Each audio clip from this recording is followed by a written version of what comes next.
Right, good afternoon everyone and welcome to the final session. Everyone managed to pull themselves away from the brownies and the coffees and the cold air.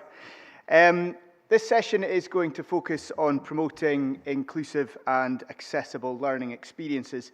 I'm Professor Steve Tucker from the University of Aberdeen, where I'm the Dean of Quality Assurance and Enhancement, and it's really good to see that we've still got strong attendance this late in the conference, especially when the weather is so lovely, and I can confirm it's even warm in Aberdeen today. We've got two sets of presentations, really exciting presentations, and so without further ado, we'll hand over to the first of those presenters, who is Katy Proctor from Glasgow Caledonian, who's going to tell us about trying to make equality, diversity and inclusion accessible.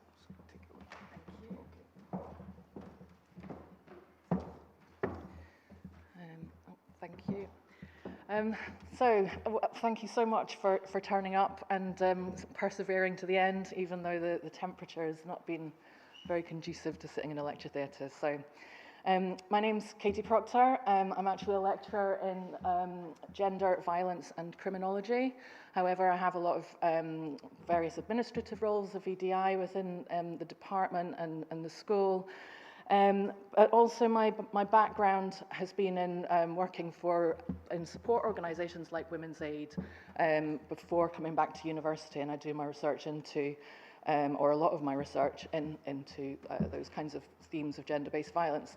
And I just wanted to highlight that because actually I've had about a 10-year career in the third sector as a support worker for lots of different issues.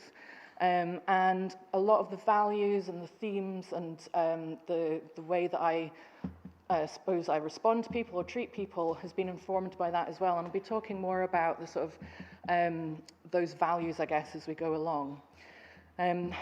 So what I wanted to talk to you today about, if I can get this to work. No, where should I be pointing it? Anywhere? Oh, there we go. Brilliant. I was given some, or was awarded some Strategy for Learning Innovation Fund money, and this was to bring about a project which we called EDISR, and it was to have equality, diversity and inclusion student reps embedded within student programs, I guess, or within program boards. So unfortunately, this project went horribly wrong, so I'm going to be telling you about that journey and kind of what happened and why I think it happened and what we're going to do to make changes. And I'll give you a bit of the history of it, but just so you know the background here, the aim was to raise the profile of EDI at program level and facilitate hearing the student voice on those kinds of related issues. And we were going to establish a staff-student steering group. We were going to train 3 student reps on 3 programs, so 1 for each school, and we had those programs were ready and waiting to go. And we wanted to also establish an EDI community of practice for students, and that was really because we didn't want to sort of advertise this role for a student rep about equality and diversity and inclusion and then turn loads of people away than telling them they weren't good enough to be in that role. So we wanted to make sure that we had something as a backup that we could still learn from those students and hopefully give them opportunities to learn, and maybe they would take on that role later on. And the project evaluation, it's still a work in progress, was going to take place under sort of restorative pedagogy. So, still don't know where I'm meant to be posting this. So, the pedagogical influences, and I wanted to just say a little bit about it because although it's a very practical project, the evaluation, the analysis and the data that we're going to generate from it is obviously a research project as well.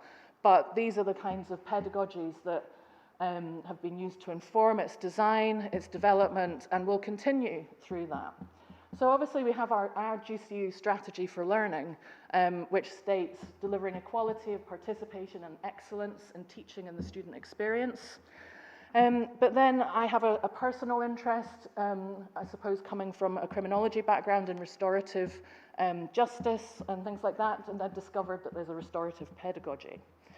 And I've just put little short kind of excerpts of what those mean to me, because I think it is a really subjective kind of area and people take different things from these different types of pedagogies. So really the way that these informed our project, the relational pedagogies, so positioning meaningful relationships as fundamental to effective learning. So seeing those inclusion and accessibility and all of the stuff that we've heard being talked about today about belonging and community. And then the restorative pedagogy, which is something that I wanted to try out. It's an informal and formal processes designed to encourage personal responsibility for their own learning, to share ideas and opinions, collectively negotiate expectations for behaviour, and listen to the individual as opposed to making decisions for a group. And then, of course, pedagogies of mattering, sort of thinking about who and what matters most in learning, and taking more of a care perspective, which I think we've heard a lot about today as well. And having just come from Aberdeen at the conference up there, which was all about compassion and belonging, I think I would have slightly rewritten this presentation, having heard all the amazing talks up there, because I've learned a lot from that. Gravett states that pedagogies of mattering enable us to consider the broader range of actors upon learning and teaching, and time into objects, bodies, and I've lost a word there, and constitute the material mattering of learning. So those are the sort of things that have been at the back of my mind as we've been going on. So the research kind of paradigm, and this is one that I use for all of my research. I do research into lived experiences of domestic abuse and criminal justice systems. And my PhD, during my PhD, this paradigm saved my life. I think it saved my PhD. It kind of gelled everything together for me. And it's about, I suppose, importantly, for what I see as important, is acknowledging those asymmetric power relationships, which obviously is perfect for looking at gender-based violence, but within the university, within teaching and learning, you know, we have an inherent authority just as staff, and I think that can make us less approachable unless we're very conscious of it. And there's all sorts of other things that can make things more or less accessible, and that could be physical environment that the keynote speaker was talking about, but also looking at these kind of links to social inquiry to action. So it's very important for me that this research, all my research, ends up being a sort of action research, I guess. So it's about researchers should respectfully collaborate and interact to conduct research, and transformative researcher works for the social world to be changed for the better, so that people feel less marginalised, which I think was perfect for this project. So this all kind of started coming about in 2019, I think it was.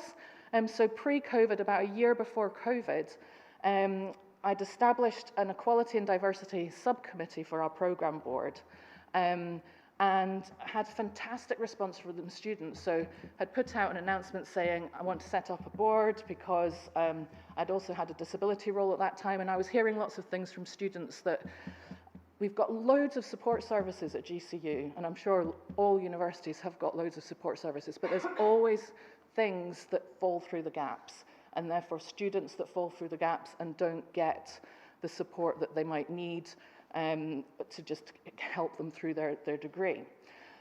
And so because of that, I wanted to have a forum where I could hear more of those things in a sense that was more informal. So put out an announcement. Oh, that's moved. I want to go back a bit. And had loads and loads of responses from students on the programme, from the social sciences programme, saying, yes, we want to take part. And actually, they were incredible. So I had an enormous amount of diversity within the groups. I think we had about 20 people to start off with. So diversity in age, we have a lot of mature students, year group, people with hidden disabilities, mental health issues, different sexualities, caring responsibilities, gender, first generation students as well that found university, they're rife with imposter syndrome.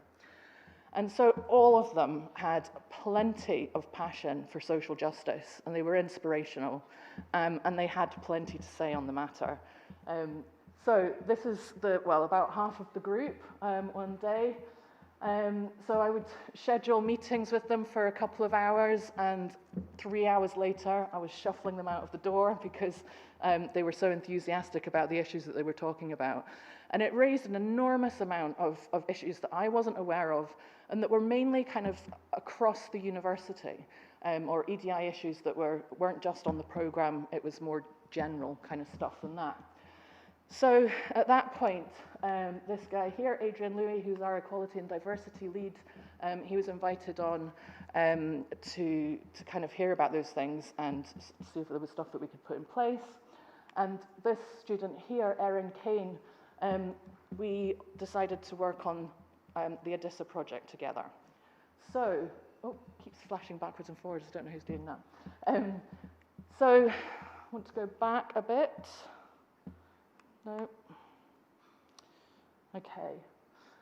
So their achievements were fantastic. They came up with their own code of conduct. They had their own terms of reference. They attended training that Adrian put on. And they drafted, we have a lot of modules on things like Nazi Germany, and I talk about gender-based violence in a lot of my lectures. And so they decided that they wanted some guidance on presenting trigger warnings and how to make that more accessible for people. So we put that together and presented it to the program board. They wrote blogs, newsletter content, loads and loads of stuff, really, really active group. And they contributed to a program board review. So we achieved a lot, but then COVID happened and we didn't really manage to keep that momentum going, unfortunately. However, Erin, who I pointed out in that last picture, she came back to university to do a master's after graduating from social sciences in a different department, and decided that she wanted to continue that work within her department and had asked me to kind of help with that. But then through discussions, she decided that actually just one department wasn't good enough. We wanted to have influence over the entire university if we could. So we came up with EDISR, so Equality and Diversity Inclusion Student Reps. And the idea, as I sort of alluded to before, was to have EDI reps, student reps on program boards, attending all of the meetings that had a specific focus on equality, diversity and inclusion, to give it that name and label that was visible to everybody and start to try and incorporate that in. So we had lots of enthusiasm put together across university kind of steering group, which was fantastic. A few of those people are here as well, and started this plan. We tried to think of the most accessible recruitment process we could, put that out. We'd organized training dates and given the dates out. We had plans for regular support and supervision. So even though it wasn't going to be a support role as such, obviously we were aware that some issues might come up that would be difficult to handle. So we wanted to make sure there was bespoke training, but then also that support.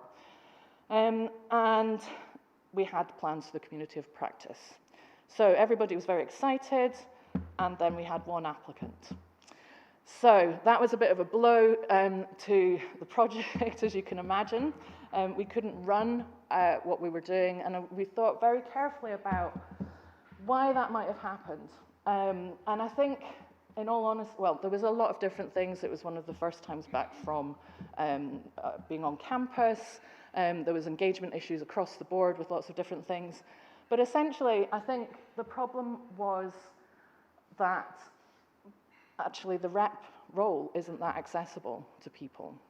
It's not an easy thing to take on. You're putting yourself up there, asking, you've got to kind of make contact with lots of different people and I suppose raise your profile and collect that and then attend official meetings and things. So when I thought about it, I thought, well, actually, you know, I was passionate about human rights and social justice when I was at an undergraduate, but there's no way I would have attended a meeting like that unless I'd been absolutely forced to. So this whole idea suddenly became, well, thought it was a bit inaccessible in itself. So I had to rethink what we were doing. So Adrian, Erin and I had a rethink after we got over the disappointment initially, and we rebranded. So we rebranded to just take on this more of a community of practice idea. We rebranded as Allies, all in for equalities. So I always expect some kind of collective kind of gasp of breath with admiration for that. That's probably one of my greatest achievements in life, is that acronym. But anyway, I know you're all secretly thinking that. And one of the people on the steering group who was part of the tourism and management degree, and he said that I could go in and do some workshops with some students to ask them about different ways of engaging students. And because they were tourism and events management, it aligned itself perfectly. I designed a workshop, went into their seminar classes, and asked them to design what they thought would be a fully accessible event. What should it have, what shouldn't it have? And it was to have an element of gathering information from the students, them informing us of any equality and diversity issues, but then also something where they could build their skills and we could teach them something in some way, be it sign language classes or something like that. So we did that, and I'll show you the results of that in a second. Unfortunately then, the research assistant, who was Erin, was unable to continue, so that was another blow. We were going to put these projects together last trimester, but I didn't have capacity, and Adrian didn't have capacity to kind of do that ourselves. But that did allow me to conduct some more student workshops whilst I was rethinking about what we were doing. And this is some of the ideas that the students came up with.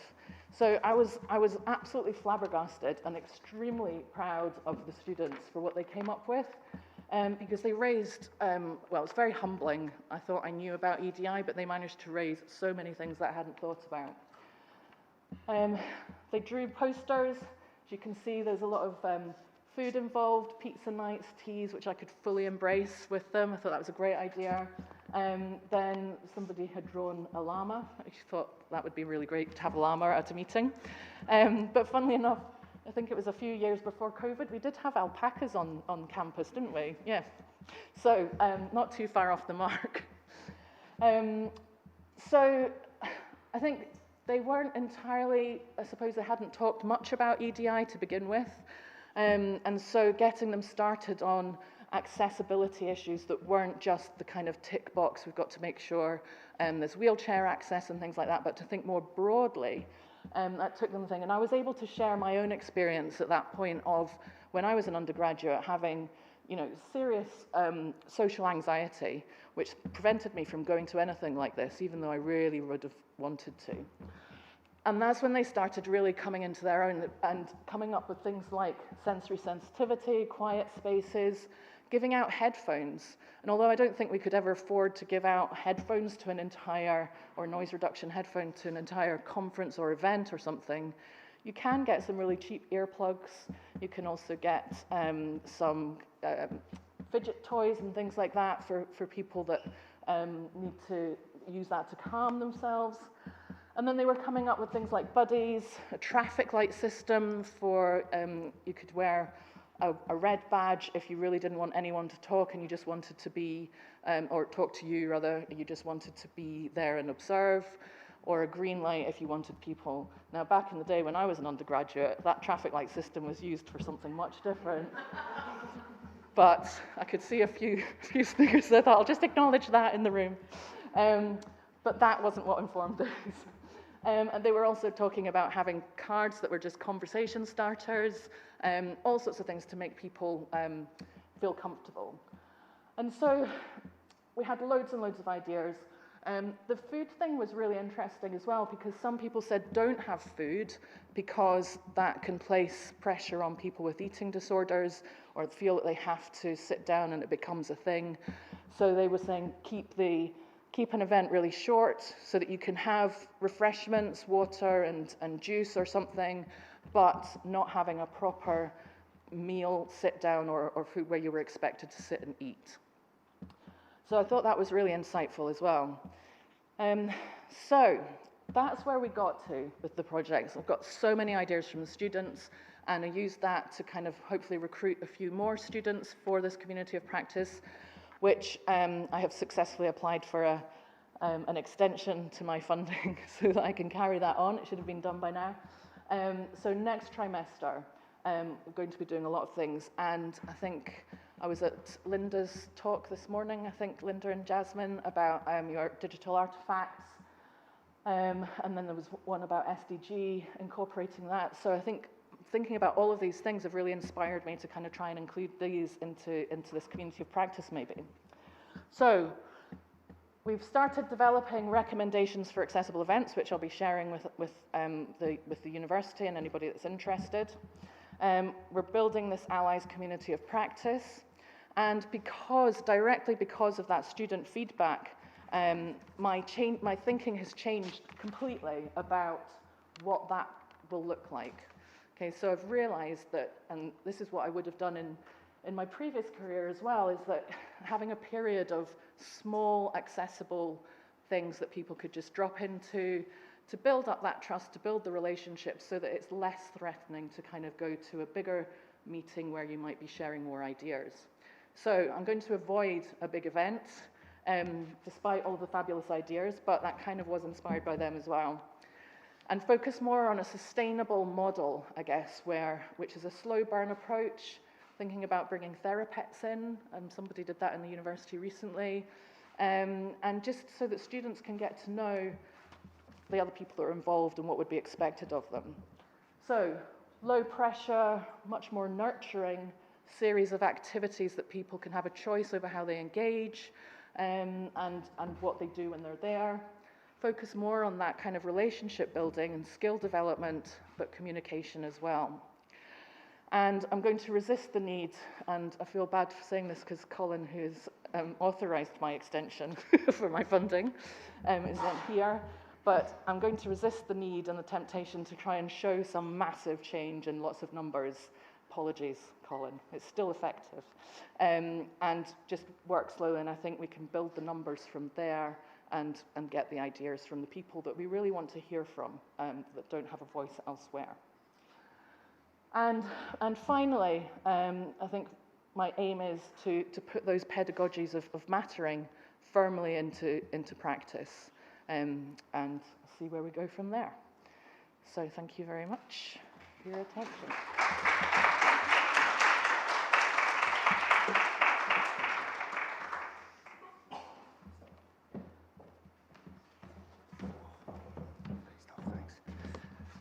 Thanks very much, Katie. That was a really fascinating and enlightening presentation. We'll just hold the questions there and we'll do them all at the end so that the questions can be asked. You can maybe note them down on the back of whatever you're fanning yourself with for now. So we'll move on to our second and final presentation of the session, which is going to be delivered by Tracy Galvin from Glasgow Caledonian and Lisa Padden from the University College Dublin. And they're going to tell us about embedding a UDL framework across FE and HE to build resilient learning communities. Take it away, folks.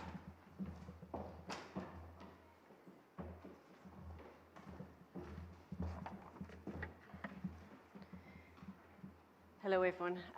My name is Tracy Galvin, and I work here in Glasgow Caledonian University in the lovely Britannia building over here, and I work as a senior lecturer in academic practice and student learning.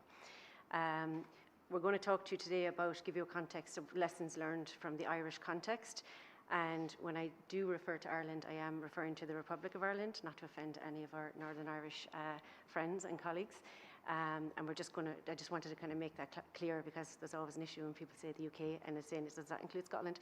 So it's kind of a similar kind of situation. So I just want to say that. So my name is Tracy, and this is Lisa. If you just want to quickly introduce yourself. Sure.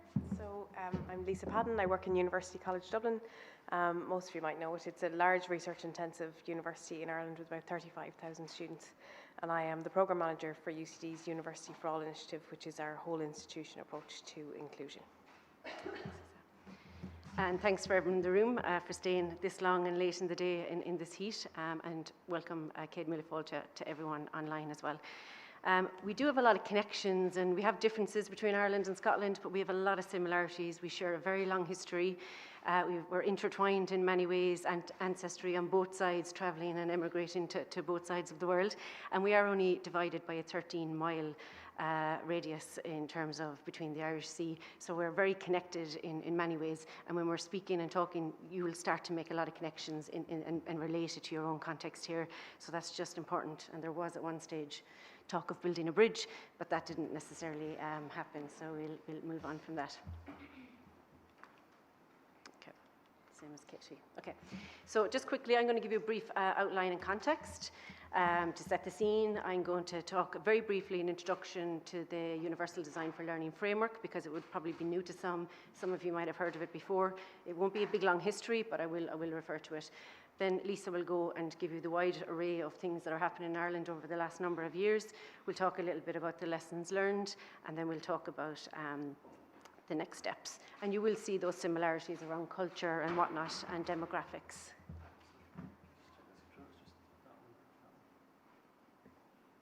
That's okay, it's the one I want.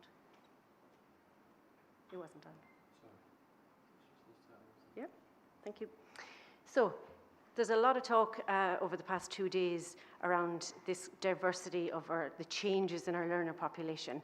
And we can see, and it's very evident, no matter what your discipline is, no matter whether you're in professional services, how we support our learners, and our demographics of staff, it's changing significantly. It's changing in certain areas, certain universities, certain programs than others, but we can just see in general around the cities, we can see in general around our campuses that our learner population is changing significantly.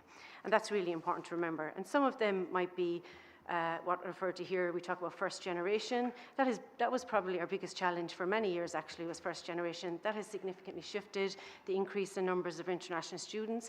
We have more mature students now than we ever have had.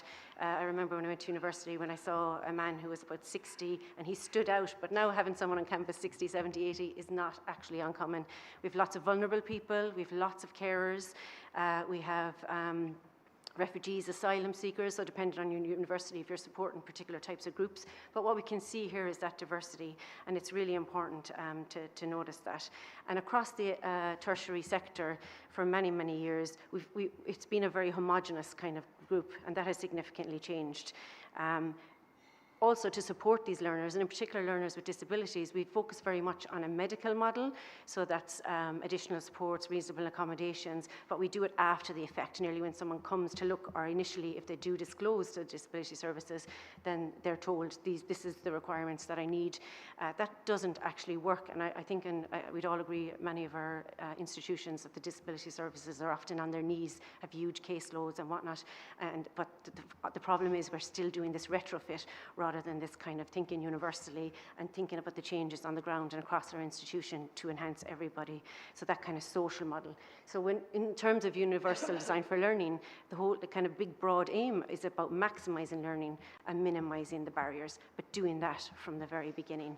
And in terms of UDL, what they talk about is this learner variability. So when we're talking about diversity, the term that's coined is kind of this learner variability. So you don't wait to get a list. You assume from the outset, you will have maybe international students, you will have neurodiverse students, you will have mature students, you will have students with disabilities, you will have students that have disclosed, you will certainly have a lot of students that choose not to disclose. They might get some kind of diagnosis until they get to university. So you think about that from the very outset, and that whole concept then focuses very much around the social model.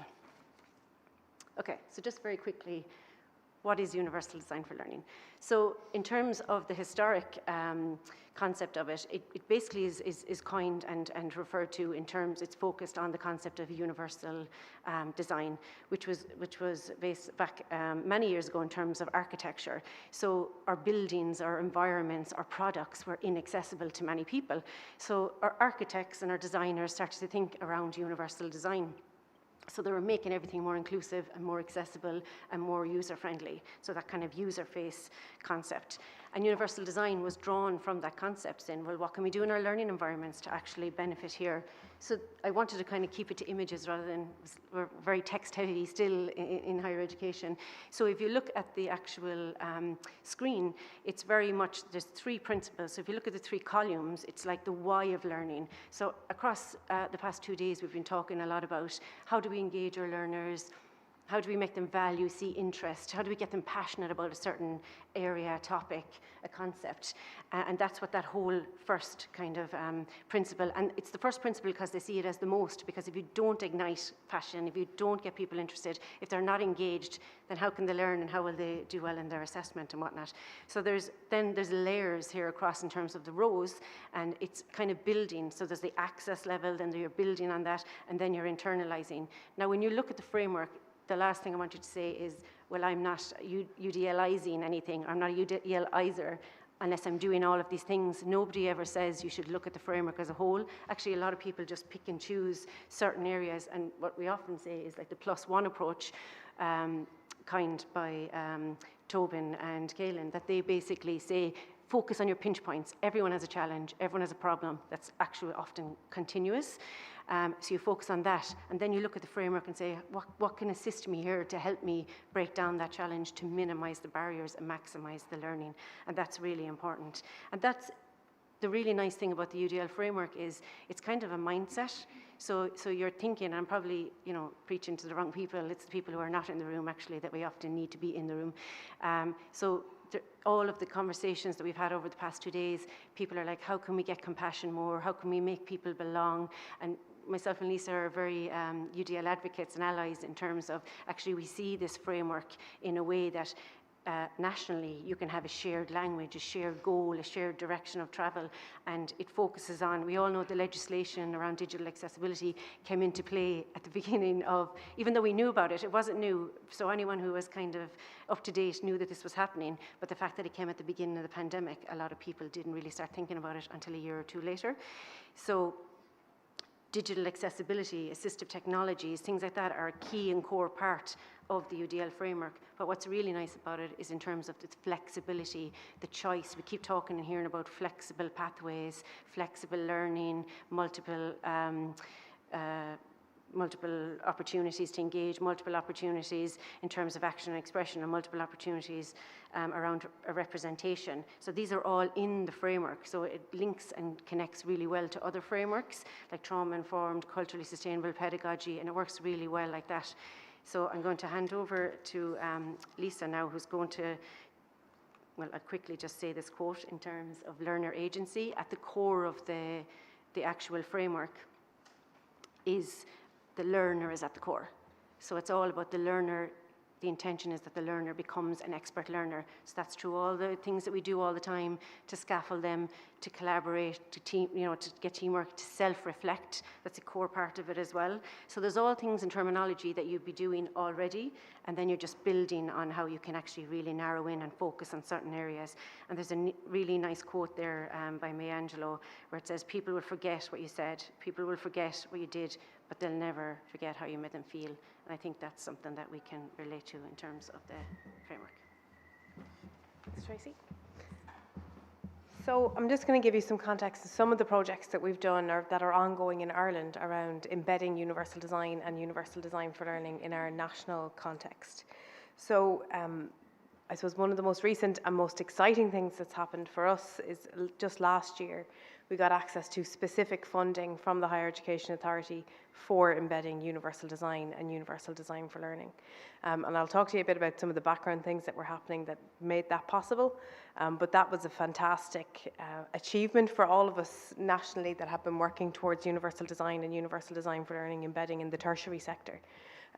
So the funding, and if we're talking about lessons learned, the funding all has to be spent by the 31st of December this year. And we got access to it right at the end of last year. So we're not going to universal design the country in a year.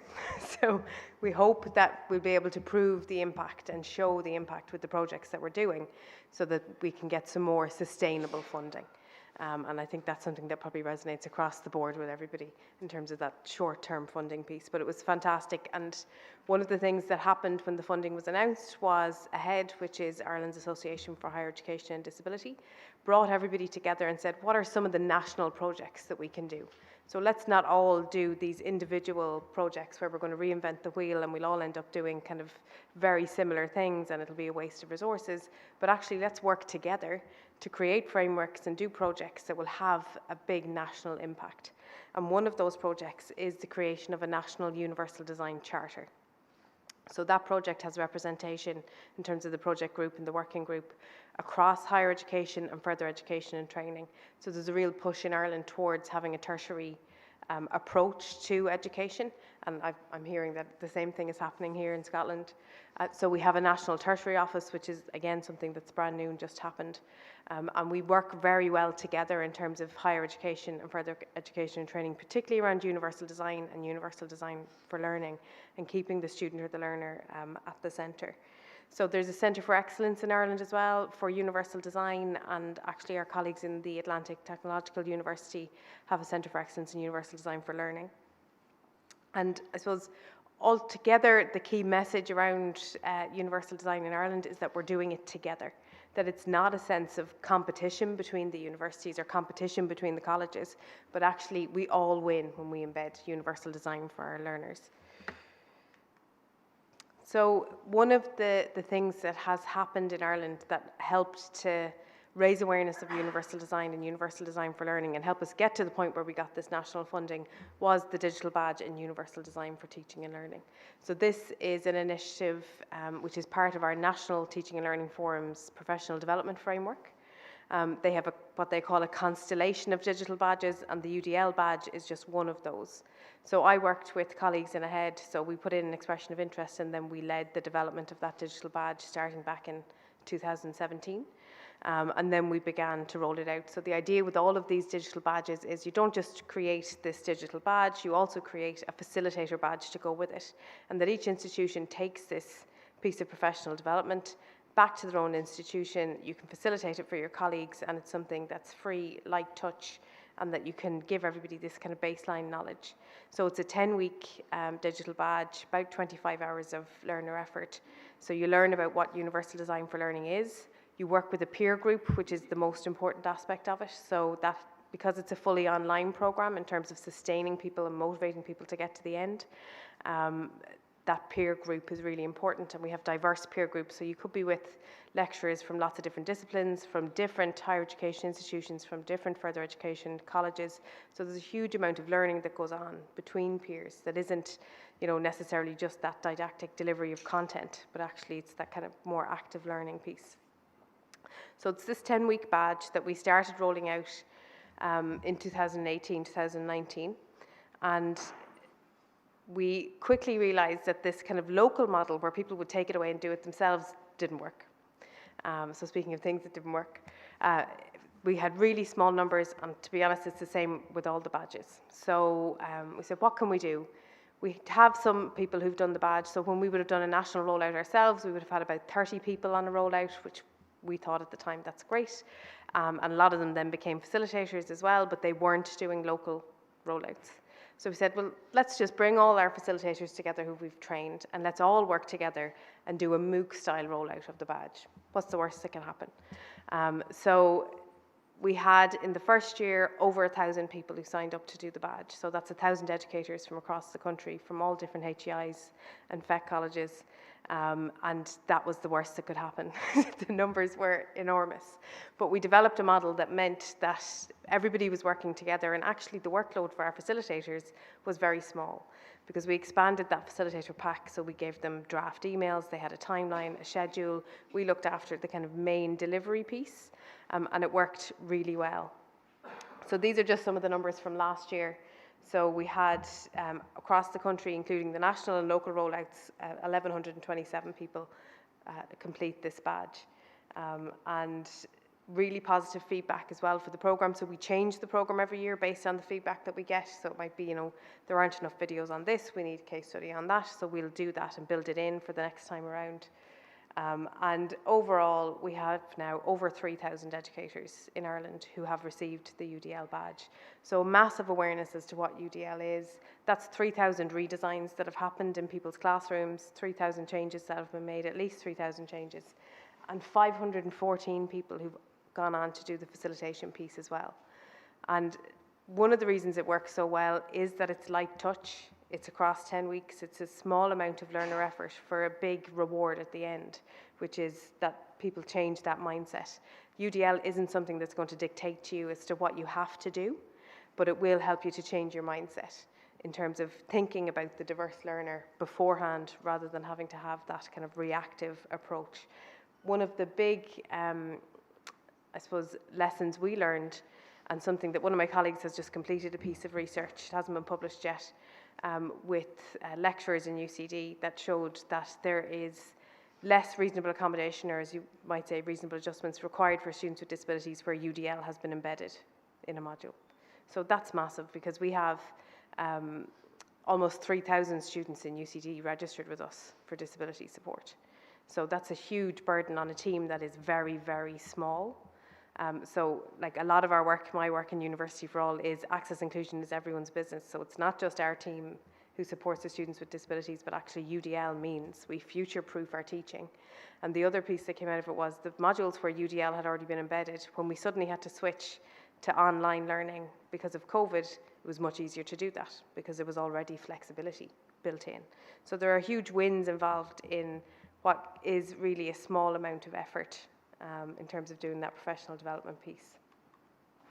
So we're currently also developing another digital badge, so universal design beyond the classroom, and again we have that tertiary approach, so it's a national project to develop the badge, and that's for our professional services and student support colleagues.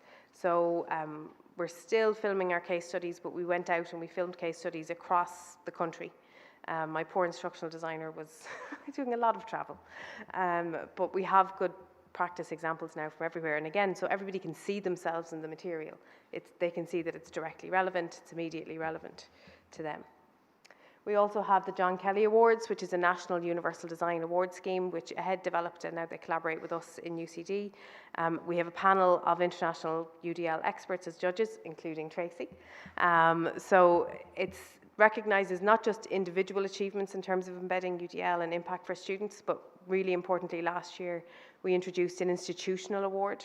So where an institution could show that they had embedded universal design across their policy, their practice, their strategy, their teaching and learning, their built environment, their student supports and services, their tech infrastructure. So we take this kind of whole institutional approach, and Atlantic Technological University won last year.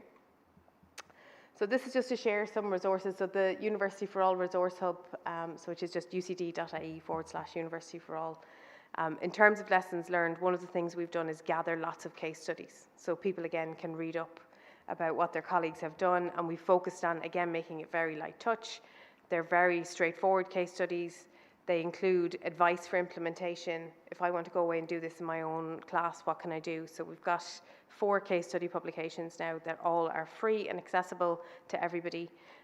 So I'd encourage you to go and have a look at that. We also have a toolkit for inclusive higher education institutions, which is being redeveloped in line with the National Charter as well.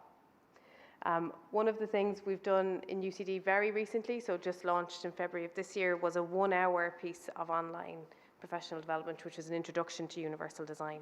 So we have almost 400 of our lecturers have done the UDL badge, which is great, but we have 6,000 staff members in UCD. So there's a lot more people to reach, and we wanted something that, again, it's super light touch, it's only an hour, it introduces people to what we're doing in University for All. It covers the compliance and legislation piece, but it also covers universal design, and it covers universal design for events, for communications, for really things that would relate to everybody's work, and then they have a pathway. So they can go and do the UDL badge, or they might go and do the Beyond the Classroom badge, depending on what their role is. So far we have, I think, 300 who've done the 1-hour piece since February, and it's built into the induction materials as well for all our new staff. And there are some really good resources as well that were developed in collaboration actually with Tom Tobin and Solus, which is one of Ireland's further education and training, so it's national bodies. So you might want to have a look at those in terms of really good resources, again, that have been developed, that are light touch, that anybody can use. They're freely available for everybody. And I'm going to pass back to Tracy. So just to sum up, I suppose, in terms of what we've been hearing for the past 2 days, all the challenges, the opportunities, all the great work that's been done through the enhancement themes, like the connections that hopefully you've seen myself and Lisa talking here, that you're seeing, yes, we're doing this, we're doing that, but I think what maybe has hopefully stood out is that shared direction of travel. Like, we all want to go to the next place, but we actually all need to go there together. We need to have that shared language, that shared lens. I mean, maybe it is UDL, maybe it isn't, but I just, we wanted to share that kind of concept with you, and that the buy-in is quite high, and it's been embedded into policy and whatnot. And the fact that it is tertiary, it's already included, everything includes. So all the awards, it's equally the number of applicants coming from further ed as well as higher ed. It's not just the higher ed, there's no hierarchy. And actually, some of the work that's been done in further education is of a much higher standard than some of the work that's been, dare I say, submitted from higher ed. So it's just kind of thinking about those context disciplines, thinking about that it's not just the teaching and learning centres issue, it's not just the disability service issue, it's actually everybody's role and responsibility of thinking about this. It's really important to align this to EDI. Like, for me, this is at the core of everything EDI, so I do a lot of EDI work. I'm always promoting universal design of learning to anyone who will actually listen to me. Also, in terms of the sustainable development goals, that's a huge part. If you can say as an institution you are doing this, you are ticking off many, many boxes, and we know at university level we love to tick boxes. It's that mindset shift, really, but it's everybody from the person who's pouring the coffee cup, in the cafes, it's our catering staff, it's our library, it's our librarians, it's everyone. So hopefully we just got that in terms of thinking about that learner variability, thinking about that diversity, that it's constantly changing. And I'm going to finish up on that, and I'll just say thank you. Thanks very much.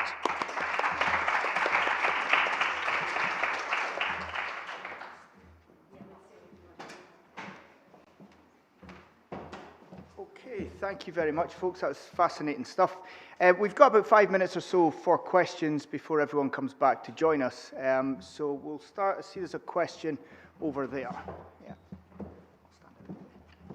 Hi, can you hear me fine? Yeah, okay. Hi everyone, I'm Alessandra Bossoni from Edinburgh Napier. Thank you for the presentation for both teams. I would like to ask a question to the first presenter, if it's all right. I think you did quite brilliant work, and I love that you showcase also what didn't work. So great. I just wanted to ask, you mentioned quite a lot of students. So from the EDI student reps to the allies program, focus groups with students, and what you're gonna do next. And you also mentioned funding. So I wanted to ask whether these are paid positions for students or whether it is voluntary at the moment, and whatever the answer, what is the plan for the future? Thank you. When we were going to do the student reps, that was going to be a paid position, because we wanted to make sure that although other rep positions in the university aren't paid, we were probably going to be asking quite a lot of them in terms of engaging and making sure that they were at meetings and then coming and talking to us about the results and things. So that was going to be paid. I can't remember off the top of my head what that budget was, but it was going to be a sort of one-off payment as opposed to like a salary type thing. So when that didn't happen, the community of practice was going to be just a voluntary thing as much as anything, because what we were hoping was that that would also provide a forum where the students were obviously telling us the things that we wanted to hear about, where are the issues, what should we be doing about them, but also that we would be putting things in place that would empower them, build their confidence, and also build up their skill sets for, just for anything, really. So that was going to be voluntary, and I think there's been a severe underspend because actually hardly any of the projects happened yet, but I'll be sort of channeling that into sort of a series of small events next trimester, I think, and because it was a short-term piece of funding, I can't see it sort of being a paid thing in the future unless there was the student rep, but even then it was just the pilot that was going to be paid. So So yeah. Good stuff. Thanks very much. I believe there's a question online. Thank you. Vicky has asked, how do we encourage people to adopt UDL without them confusing it with the notion of learning styles?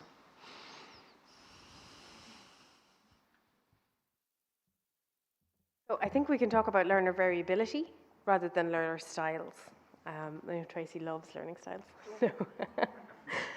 So it's not necessarily something I've come up against in UCD, because it's quite widely been debunked now in terms of learner styles.